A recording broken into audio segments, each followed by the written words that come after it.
Hey, everybody. I hope you're having an amazing day, and I hope you're in the mood to gain and grow a little bit. I want to jump in today and visit with you a little bit about consistency compounds. And you might be thinking, well, how does that have to do with growth? I'm certain I can convince you that it's a very valuable part of growth. But more importantly, I want to make sure you understand that we're in the last quarter of 2020. And while it has been an absolute heck of a year, it's time to start looking forward. I think we've all spent some time on pivoting, on shifting, and all of those other new words that have suddenly become very common. But while we look at what we've accomplished, and I know many of us have accomplished great things, it's time to look forward on where we're going from here. And that's why on December 11th, we are having an event called Live2Lead Legacy, where we take what we've done in the pivot point and we look to progress. But the first thing we always want to do is reflect and view where we've been so that we can look at what compounding factors we've had that have defined our growth, or possibly our stability, or even less so, maybe stagnation if we're not going where we want to go.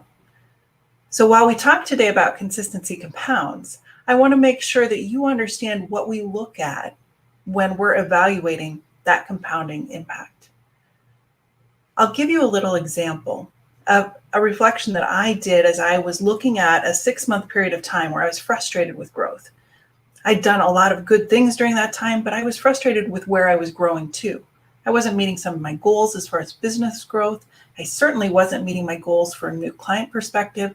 And so I had to take some time and evaluate that.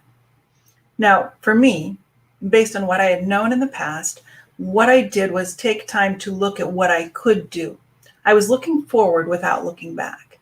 And one of the things that I've learned over the last couple of years is how important it is to look back to define forward.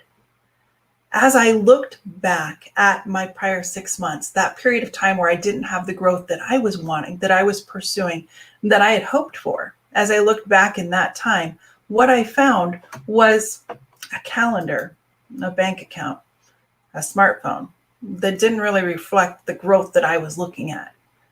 But I didn't just look at 1 month. I had to look back more. And that's where consistency compounds comes into play. You see, over that 6-month period, I was really determined to equip myself.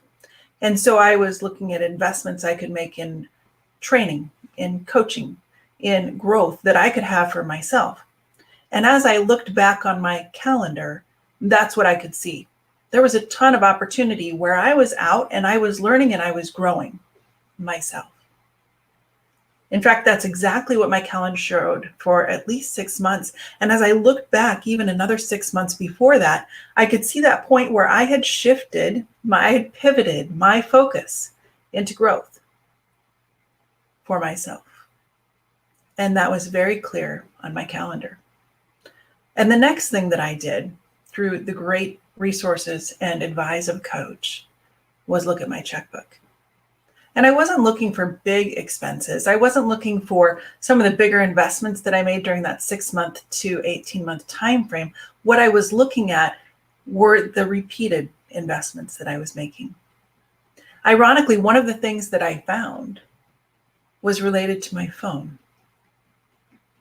I found a ton of subscriptions that I had invested in that were adding up greatly over time because I was pursuing that growth perspective. And I'm not saying that growth is bad, but I was pursuing growth in me, and I never took the pivot of growth in me to transition it to progress to growth in my company.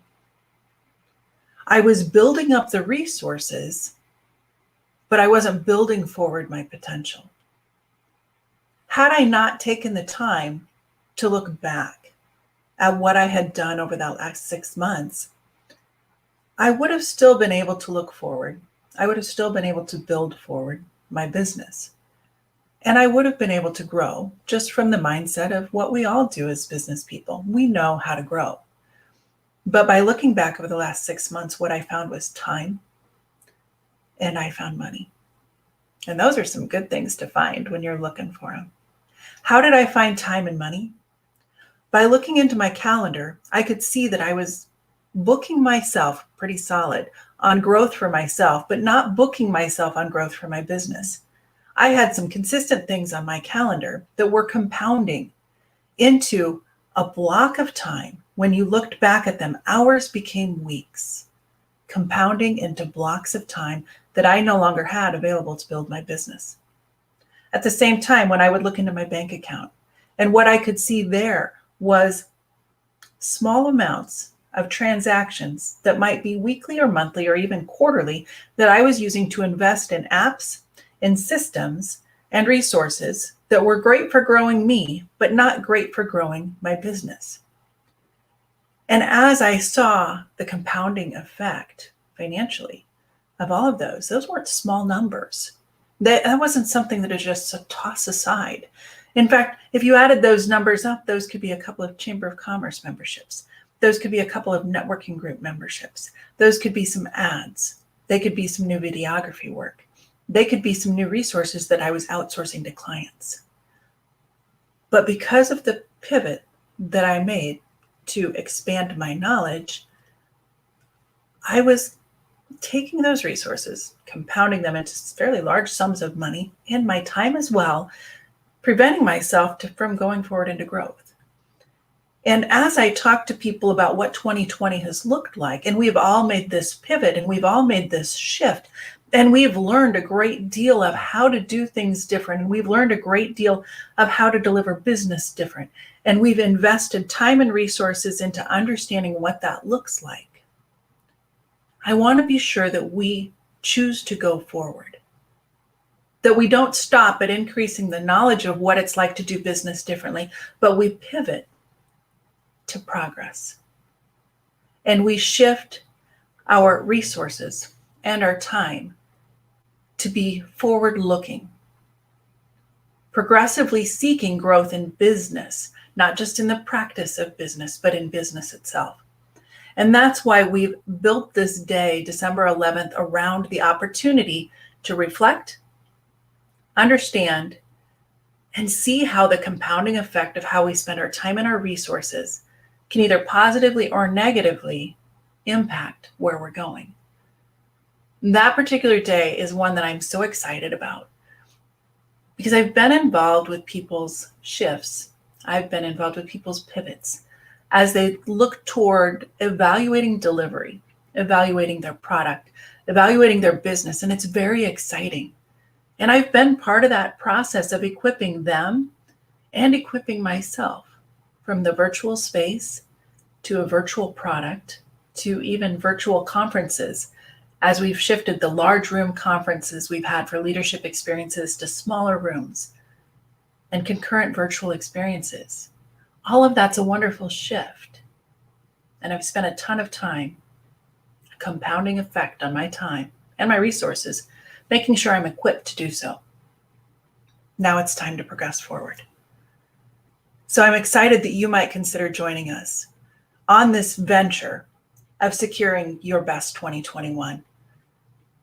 In all honesty, with everything that we've learned this year, we have such incredible potential to build big in 2021. We have shaped, renewed, and redefined who we are as business people and as communities. And it's time to grow forward. So I hope you'll consider joining me. And I promise we'll dive further into the concept of consistency compounds, give you more examples, and help you look for those places that could be traps for you as far as what is compounding for you. But at the same time, show you the incredible potential when what you're being consistent in promotes, encourages, and reveals progress in your business and your personal life as well. I hope this has found you on a great day, beautiful day for you to enjoy, and I hope the rest of your day is amazing. As always, please do remember your legacy. It is right now, and it is so incredibly important that you choose to lead well. Take care.